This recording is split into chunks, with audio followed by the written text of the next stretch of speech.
நான் தெரியாம பண்ணிட்டேன். என்ன மன்னிச்சிருங்க அங்கிள். இனிமே நீங்க சங்கடப்படுற மாதிரி நான் நடந்துக்க மாட்டேன் uncle. Please uncle. Sorry, I'm sorry uncle.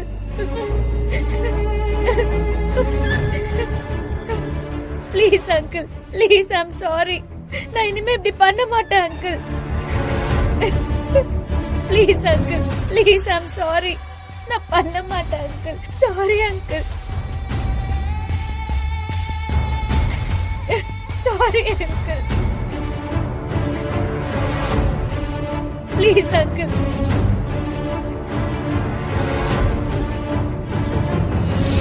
Please uncle. Visalachi, please. சரிங்க, ப்ளீஸ் கூட்டிட்டு போ. வா ஜனனி, வா, எழுந்துரு.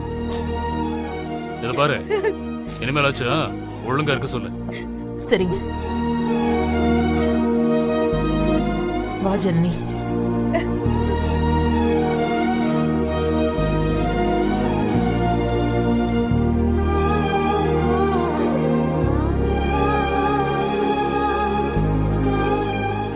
அம்மா மன்னிச்சுக்கோங்கம்மா, ஐயாவை எதிர்த்து பேசிட்டேன். நீ அப்படி பேசலனா அவர் மனசு இறங்கி இருக்க மாட்டாருமா.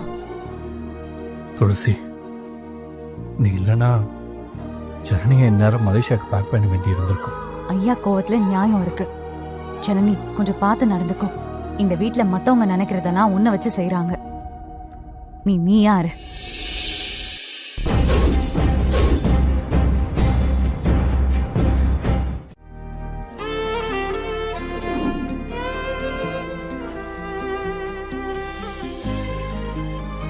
அம்மா நான் போய் படுக்கிறேன். சரிம்மா. துளசி, சாரி துளசி, என்ன மன்னிச்சிரு. நான் உன்னை தப்பா நினைச்சிட்டேன். பரவாயில்ல ஜனனி, நான் ஒன்னும் உன்னை தப்பா நினைக்கல. நடந்தது நடந்ததாவே இருக்கட்டும். ஆனா இனிமே எதுவா இருந்தாலும் சிவாவை கேட்காம எந்த முடிவும் எடுக்காத. மத்தவங்க யார் சொல்றதையுமே கேட்காத. இந்த குடும்பத்துல உனக்கு ரொம்ப முக்கியமானவர் சிவாதான். அதுக்கப்புறம் அம்மா.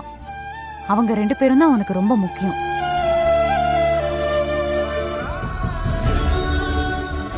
இவங்க 2 பேரும் தான் உன் வாழ்க்கைய பத்தி யோசிக்கிறவங்க, உனக்காக கவலைப்படுறவங்க, உனக்காக கண் கலங்குறவங்க, உனக்காக சந்தோஷப்படுறவங்களும் இவங்க தான்.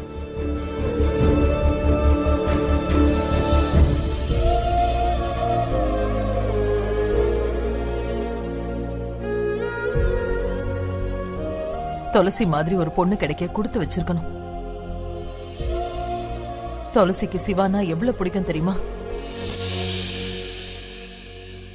இருந்தாலும் நீ வந்துட்டேன்னு உனக்காக அவனை விட்டு கொடுத்துட்டா.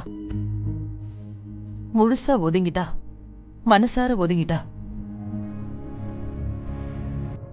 துளசி மேல சந்தேகப்படாதமா, அது உனக்கு நல்லதில்ல. அவ்வளவுதான் சொல்லுவேன். என்ன மன்னிச்சிருங்க ஆண்டி. ஆக்சுவலா எனக்கு எப்போ என்ன பேசணும்னு தெரியல. என் கேரக்டர் அப்படி. எல்லாரையும் நான் கஷ்டப்படுத்திட்டேன். என்ன மன்னிச்சிருங்க. I'm sorry. ஜனனி, பரவாயில்ல, விடு. நீ தப்பு பண்றன்னு எப்ப உனக்கு தெரிஞ்சிச்சோ அப்பவே நீ மாறிட்டேன்னு அர்த்தம். நம்பலாமா? பாருங்க ஆண்டி, சிவா எப்படி பேசுறான்னு. அவளே சொல்றால, பின்ன மாறிட்டாளான்னு என்ன கேள்வி? அப்ப இதெல்லாம் தப்பா? ஆமா, தப்புதான். பார்க்கலாமா? டேய், இனிமே நீ புது ஜனனிய பார்க்க போற. சரி, நீங்க போய் தூங்குங்க. Good night aunty. மா, நீ போய் தூங்குமா? சரி. காலையில கோயிலுக்கு கிளம்பணும். கண்டதையும் நினைக்காம நிம்மதியா போய் தூங்குங்க.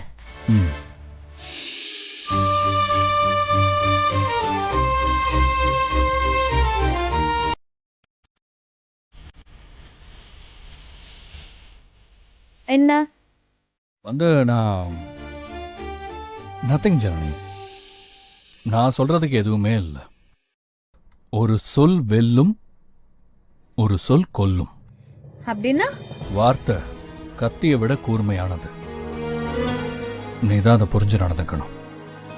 வார்த்தை காதலிக்கும், வார்த்தை கோவப்படும், வார்த்தை அழ வைக்கும், வார்த்தை சிரிக்க வைக்கும், வார்த்தை வாழ்த்தும், வார்த்தை போற்றும், வார்த்தை தூற்றும்.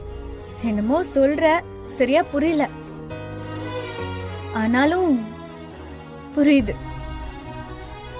தேங்க்ஸ் சிவா. எதுக்கு தேங்க்ஸ்? எனக்காக மழையில நனைஞ்சல்ல. தூவானம் தூவ தூவ மழை துளிகளில் உண்டை கண்டேன். என் மேலே ஈரமாக உயிர் கரைவதை நானே கண்டேன்.